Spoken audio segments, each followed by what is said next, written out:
Gail and Don Sommerfeld never knew they would be missionaries.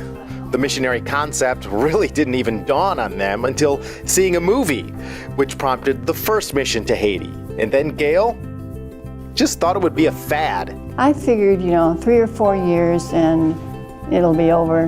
It won't be the new thing to think about from, as a Christian and walking with the Lord. And so that was my attitude. Well, let's just do it while we can because it's probably going to blow away. Instead, it didn't. It just ratcheted up. 9 memorable trips to Haiti ensued over the years. And the heat was oppressive. The mosquitoes were oppressive. But we all loved those teams because they were so hard. And God was there, and that's the big thing. God is on the mission field long before we ever got there. Gail prayed on it and decided to move on from a successful daycare business.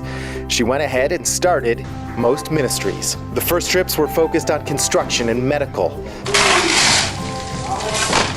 The eyeglass mission didn't start till later, but when it did, it took off. Then we opened in the City Soleil slum, and many people came.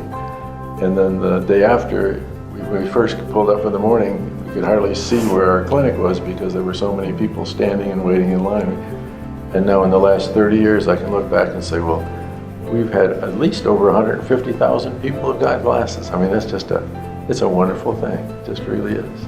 There have been wildly successful mission trips, like preparing teachers in India to be school counselors to help prevent teen suicide. But there's also been disappointment, especially since there's always such a great need. For the past 20 of the 30 years that we've been operating, it's been the shortage of people to go rather than the shortage of demands. I mean, once people heard about it, everybody wanted a team.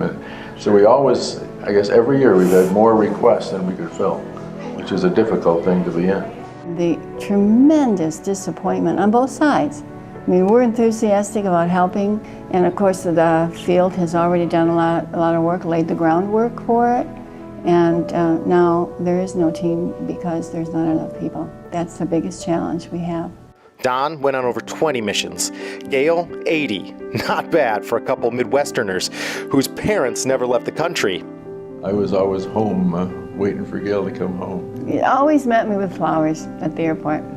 Really? Mm-hmm. We always had 2 ways of looking at it. There's either out of sight, out of mind, or absence makes the heart grow fonder. And I always lean toward absence makes the heart grow fonder. Gail never wanted to leave the mission field. The Lord has seen fit to retire me. I'm 82, and I took my last team out 3 years ago. And I miss it. I miss it a lot.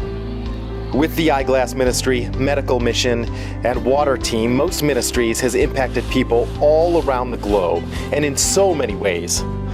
So what's next? Knowing where it's going is kind of like putting God in a box. It doesn't work that way. You think you might know where you're headed or where God wants you to be, and then it turns out that's not it. So the answer to your question, I don't know. It's sort of, for me, it's just like watching it unfold. It's exciting. It's exciting to us.